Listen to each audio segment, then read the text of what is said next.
மாண்புமிகு தமிழக வெற்றி கழகத்துடைய தலைவர் வெற்றி தளபதி அவர்கள் தமிழ்நாட்டில் பல்வேறு துறைகளின் விரைந்து பல்வேறு நடவடிக்கையை மேற்கொள்ள வேண்டும் என்று துறை வாரியாக ஆய்வுப் பணிகளை மேற்கொண்டு துறையின் சார்பாக ஒவ்வொரு நடவடிக்கையும் நாங்கள் மேற்கொண்டு வருகிறோம். அதன் அடிப்படையில் வெப்ப அபாயம் என்ற என்று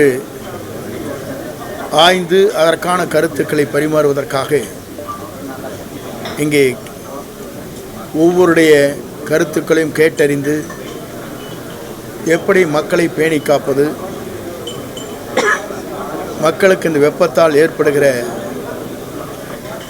பல்வேறு நோய்கள் வராமல் தடுப்பது, முதியோர்கள் குழந்தைகள் ஊனமுற்றோர்களை எப்படி பேணி காப்பது, தொழிற்சாலைகளை எப்படி வேலை செய்கின்ற தொழிலாளிகள் கட்டட தொழிலாளிகள் இரவு நேரங்களிலே ஒரு சாதாரண இடத்தில் தங்கி வேலை செய்கின்ற பணியாளர்களுக்கு இந்த வெப்ப தாக்கத்தை எப்படி அவர்களை அந்த பணியிலே செய்கின்றவர்களுக்கு பாதுகாப்பு அளிப்பது என்ற போன்ற ஆய்வுகளை மேற்கொள்வதற்காக இங்கே கூட்டம் இங்கே நடைபெற்றிருக்கிறது. குறிப்பாக தமிழக அரசை பொறுத்தவரையிலும் நம்முடைய தமிழ்நாட்டுடைய முதலமைச்சர் அவர்கள் 50 கோடி ரூபாய் முதல் கட்டமாக அனைத்து மாவட்ட ஆட்சித்தலைவர்களுக்கும் நிதிகளை ஒதுக்கி வருகின்ற பேரிடர் ஏற்படுகின்ற எந்த பணிகளாக இருந்தாலும் உடனுக்குடன் நிவாரணப் பணிகளை ஆற்றுவதற்காக ஒவ்வொரு மாவட்ட ஆட்சித்தலைவருக்கும் நிதிகளை வழங்கப்பட்டிருக்கிறது.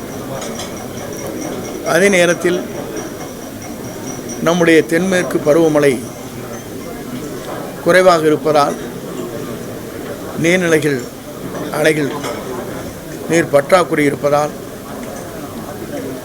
குடிநீருக்காக எப்படி செயல்படுத்துவது, கால்நடைகள் விவசாயத்தை எப்படி பாதுகாப்பது என்கிற முறையில் அந்த பணிகளை ஆய்ந்து வருகிறார்கள்.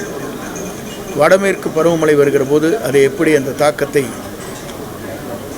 சரி செய்வது, அதிலிருந்து மக்களுக்கு எந்த இடர்பாடுகள் இல்லாமல் காப்பாற்றுவது என்ற நிலையை மனதிலே கொண்டு அந்த பணிகளை நிறைவேற்றுவதற்கும் நம்முடைய பேரிடர் மேலாண்மை துறையின் மூலமாக புதிதாக 55 கோடி ரூபாயிலே பொலிவோடு பயிற்சி மையங்கள், ஆராய்ச்சி மையங்கள் போன்றவர்களை உருவாக்கி உடனுக்குடன் மக்களுடைய வெப்பநிலை, பருவமழை அனைத்தும் மக்களுக்கு உடனுக்குடன் தெரிந்து கொள்வதற்கான நடவடிக்கை மேற்கொள்ளப்பட்டிருக்கிறது. அதற்கான பணிகளை முதலமைச்சர் அவர்கள் துவங்க இருக்கிறார். சிறப்பு இந்த பயிற்சி உண்மையான இங்கே உங்களுக்கு பயனுள்ளதாக இருக்குங்க. நம்ம சென்னை மாநகராட்சி பொறுத்தவரை அவங்களும் இருந்திருக்காங்க. இப்போ மற்ற டிஸ்ட்ரிக்டில் குறிப்பாக ஒரு சில மாவட்டங்கள் பார்த்தீங்கன்னா இந்த விருதுநகர் மாவட்டம், ராம்நாடு மாவட்டம் இவங்களாம் பார்த்தீங்கன்னா தொழில் ரீதியாகவும் அவங்களுக்கு பிரச்சனை இருக்குது. விருதுநகர் பொறுத்த வரைக்கும் சிவாசி இந்த பட்டாசு தொழிற்சாலை அவங்க எப்போவுமே வெப்பமாக இருக்குது அந்த பூமியினால். இப்போ அந்த மாதிரி அவங்களுக்கான ஸ்பெஷல் இது நம்ம பேரிடர் மேலாண்மை துறை சார்பாக எதாவது பண்ணுறோமா? பேரிடர் மேலாண்மை பொறுத்தவரையிலும் ஒவ்வொரு மாவட்டத்திற்கும் ஒவ்வொரு வித்தியாசமான வெப்பநிலை இருக்கிறது. நீலகிரி, கொடைக்கானல் போன்ற பகுதியில் வேறு, அதேபோல் ஏற்காடுகள் வேறாக இருக்கும். அதேபோல் சில பகுதியில் நீங்கள் குறிப்பிடுவதைப் போல ராம்நாடு, அங்கே பார்க்கின்ற போது ராம்நாடு, விருதுநகர் போன்ற பகுதிகளில் நீங்கள் சொல்வதைப் போல வெப்பநிலை கூடுதலாக இருக்கும். புதுக்கோட்டை போன்ற பகுதியில் என்றைக்குமே மழை குறைவாக இருக்கின்ற பகுதிகளாக அந்த பகுதியில் இருக்கிறது.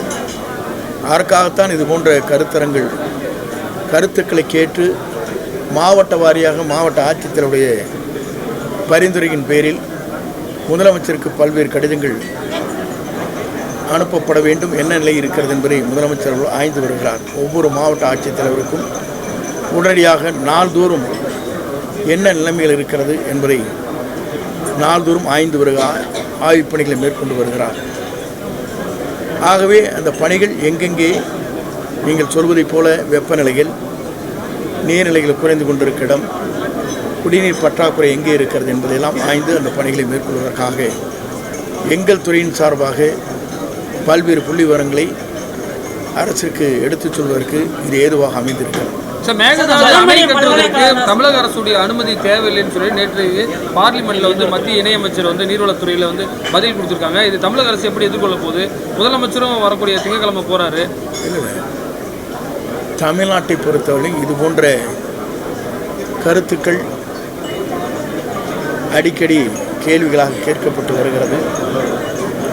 தமிழ்நாட்டுடைய முதலமைச்சரை பொறுத்தவரையிலும் அவருடைய கனவிலே இருப்பது காவிரி டெல்டா பகுதியினுடைய நீரை, மழை நீரை வெள்ளம் பெருக்கெடுத்து வருகிற போது அது வருகின்ற நீரை மேகதாது அணை போன்ற அணைகளை கட்டுவது ஒரு செங்கல் கூட எடுத்து வைப்பதற்கு அனுமதிக்க மாட்டார்.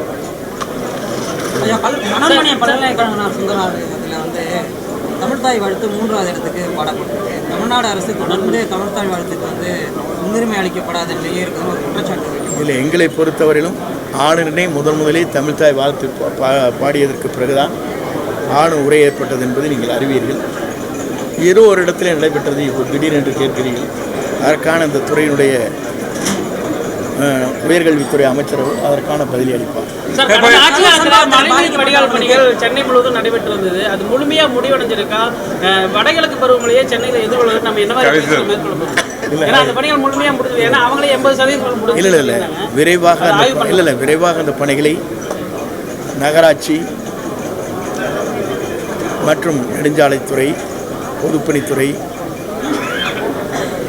சேர்ந்து அந்த பணிகளை வேகமாக செய்து கொண்டிருக்கிறார்கள். இன்னும் 2-3 மாதங்கள் இருக்கிறது. ஆகவே நீங்கள் பொறுத்திருந்து அந்த கேள்வியை கேட்கலாம். பாதிக்கப்பட்டவங்களுக்கு கொடுக்கப்பட்ட பணியாணை நிறுத்தி வைக்கப்பட்டிருக்கு. அதில் தமிழ்நாடு அரசுடைய நிலைப்பாடு பரிசீலிக்கப்பட்டு கொண்டிருக்கிறது.